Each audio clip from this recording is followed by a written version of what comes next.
Excuse me. You ever dance with the devil on pale moonlight? Alright. Now that I got Batman out of the way. Hey, it's time to talk about the second season of Velma, especially since the Halloween special just dropped fairly recently as well, which is kind of why I have the bat suit on again.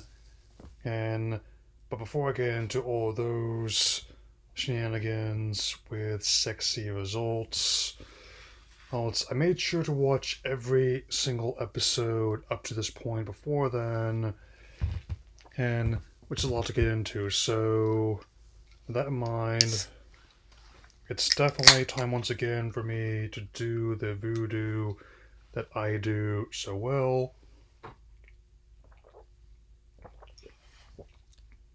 and talk about another divisive adaptation, a beloved show.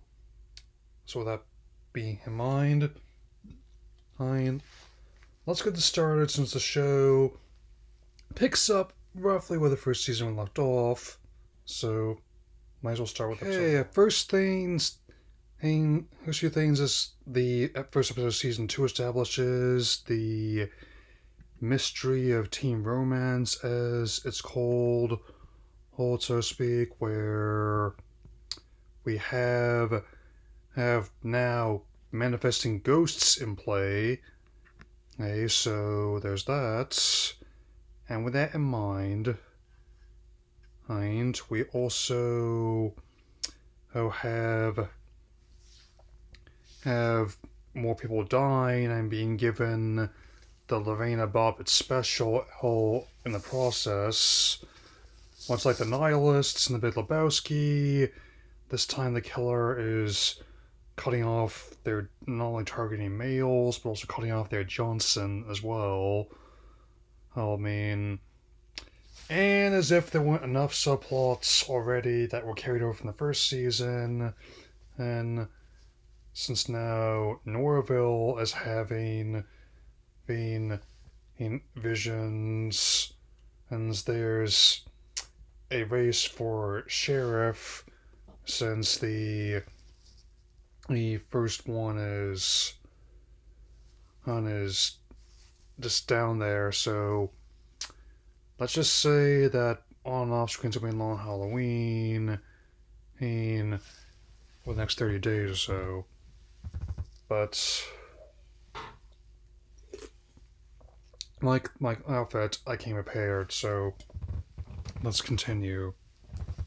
Yeah, let's really keep this going. And next up is Creaky Friday, and one thing I will mention before I get too into this is that I at least like the title cards doing this season, and that spell out the title of the show and the second season in ways pertain to each episode's own story. Because the rest of the show, again, is not that visually distinctive from the cartoons that inspire them. As I was saying, the end of that episode leads into the events of episode 3, when Velma met Money, with Dia having broken up with Mr. Dinkley. She's now dating Mr. Jones, who is a widower after the events of the first season, and something of like a money in the morgue, as it were.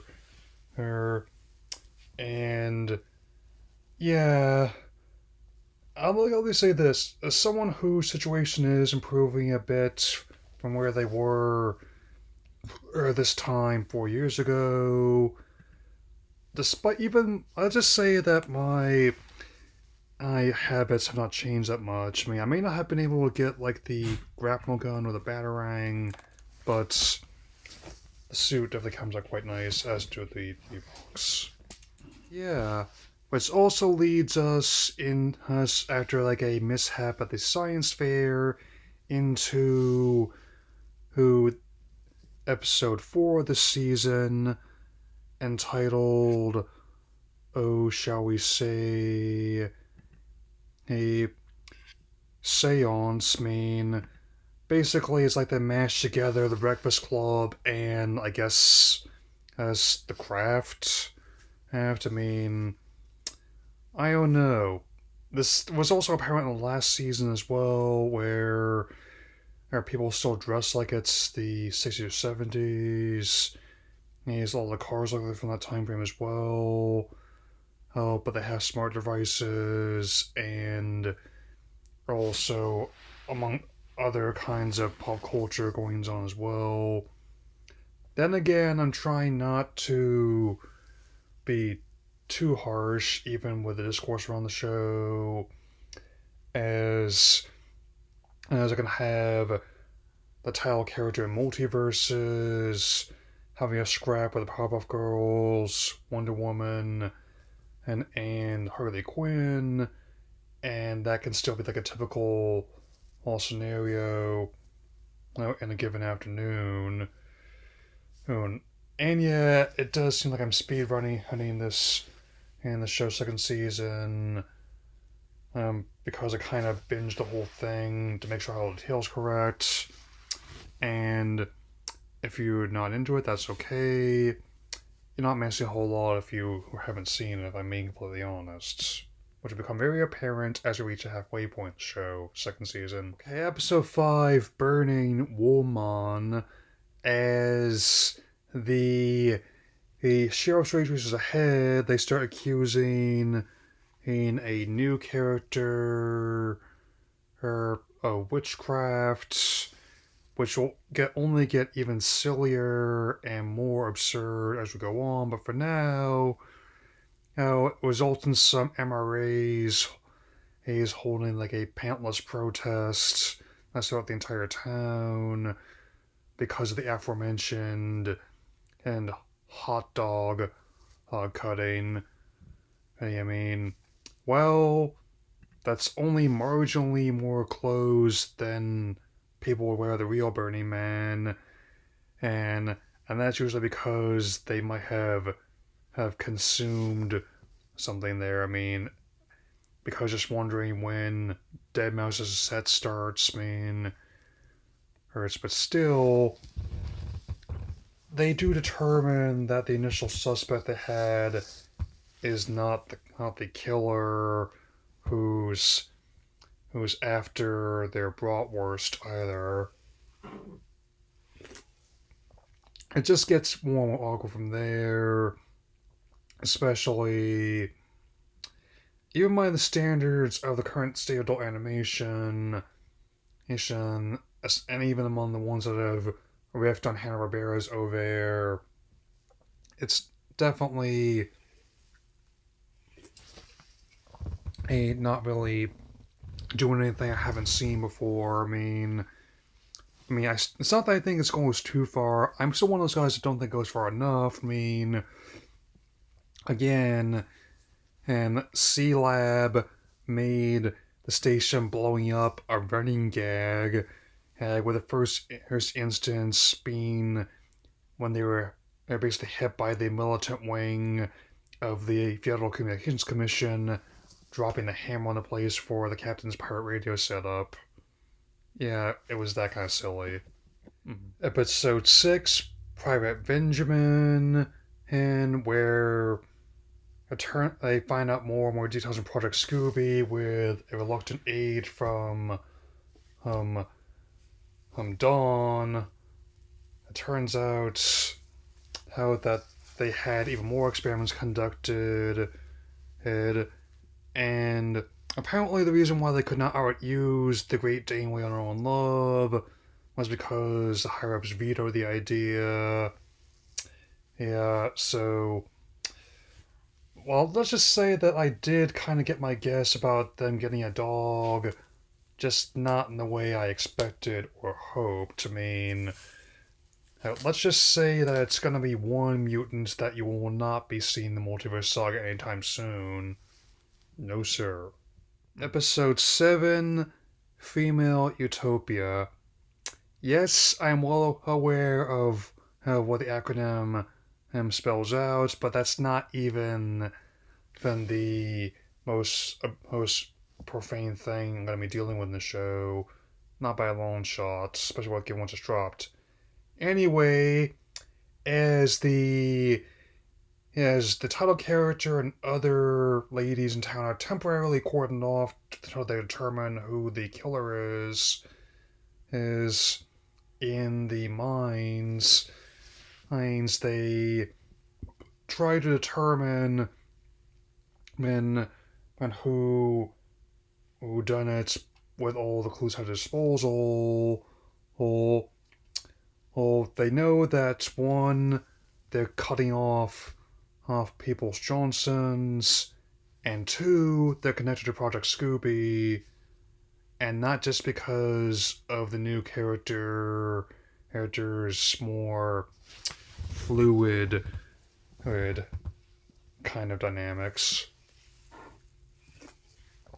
Don't worry, they would give him money, and he skipped town with a partner. Basically, he strikes them off the list of suspects. More or less, it never happened. But still, it makes things even more awkward how Tucker is trying to reconcile their relationship with Daphne, which again is not something I have an issue with.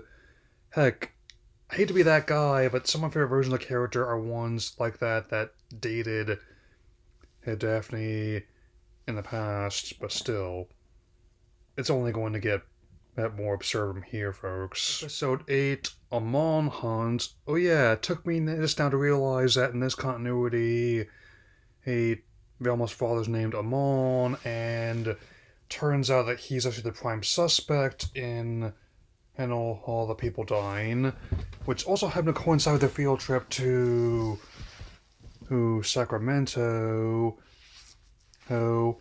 And definitely ends up derailing their trip to the theme parks. Well, that and the lack of funds, which is always odd. Usually, whenever the field trip was to one of those, usually with a permission slip, I had about the admission fee paid in advance as well. I mean,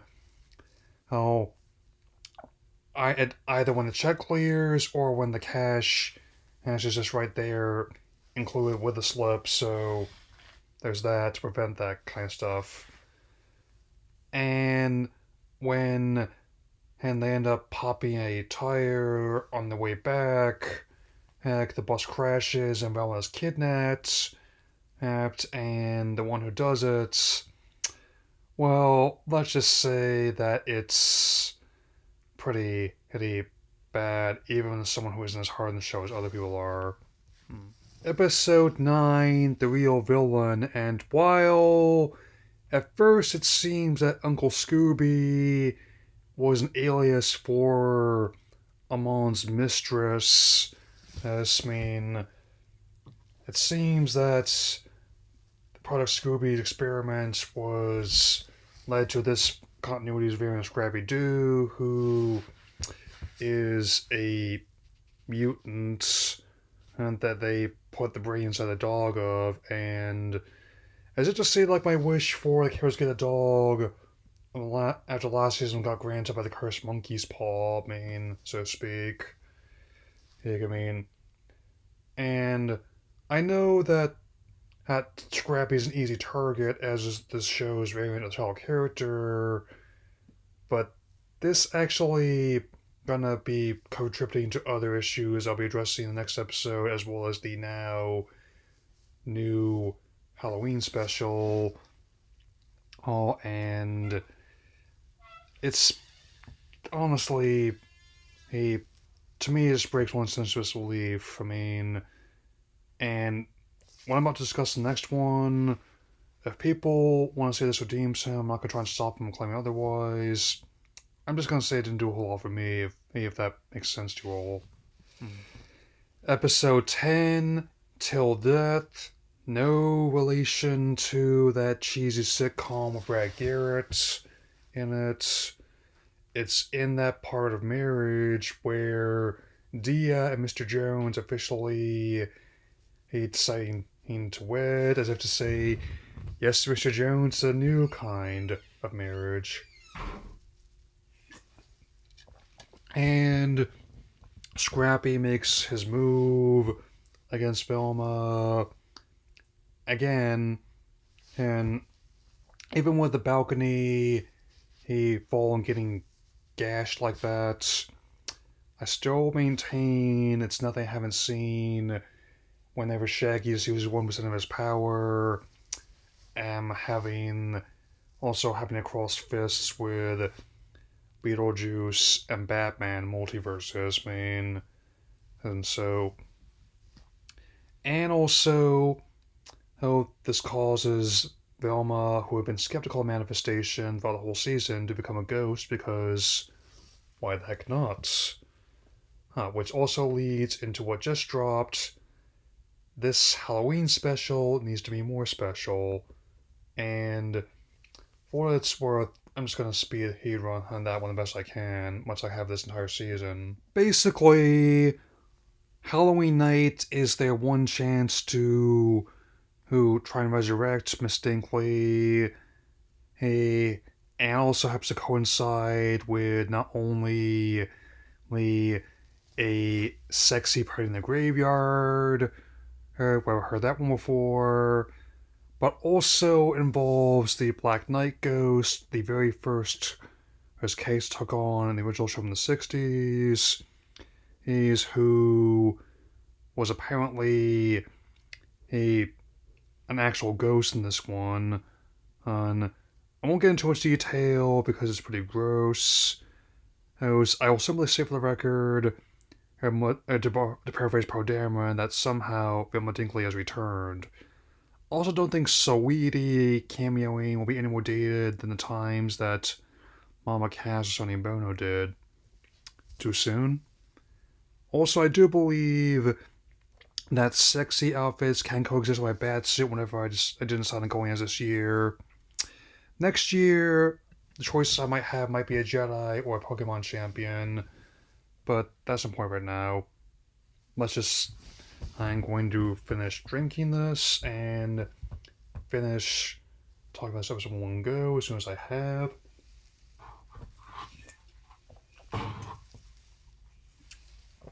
Oh, this is so good. It's citrus cotton candy flavor this year. I always like it when I try the mystery flavor. Alright. To borrow on my adversary, and here we go. Pyronecromancy and the Black Knight Ghost, those help. Hope. Well, it turns out the secret is to face their fears. Here's each of which comes in very absurd ways. I'm admittedly amused by Richard Kind narrating the audio companion Necronomicon on They Need, and in all likelihood, this will be the one chance for everyone to confess their love to each other. That's how the kids doing it now these days. And long story short, as the night falls and Dinkley's soul might be lost forever, as to some people dismay, they all manage to banish all the zombie ghosts to the afterlife, and just when they're about to lower her the tall kid into a casket, she pops out like a jack-in-the-box. She and Daphne embrace, and Fred is a new vessel Necronomicon. Whew. I knew I could be able to do it. So, while I may not be as down on the show as other people are, I still understand why other people don't like it. It may not be my personal views for adaptation Scooby-Doo. That will be an hour another day. And while I have your attention before I sign off, I'd like to talk a little about hate watching, which can indeed be like a fun pastime, as to just say, get a load of this to a show or movie I'm into, but it does indeed have its drawbacks. It's like whenever a restaurant chooses like the quick and cheap option as opposed to the good option for their food.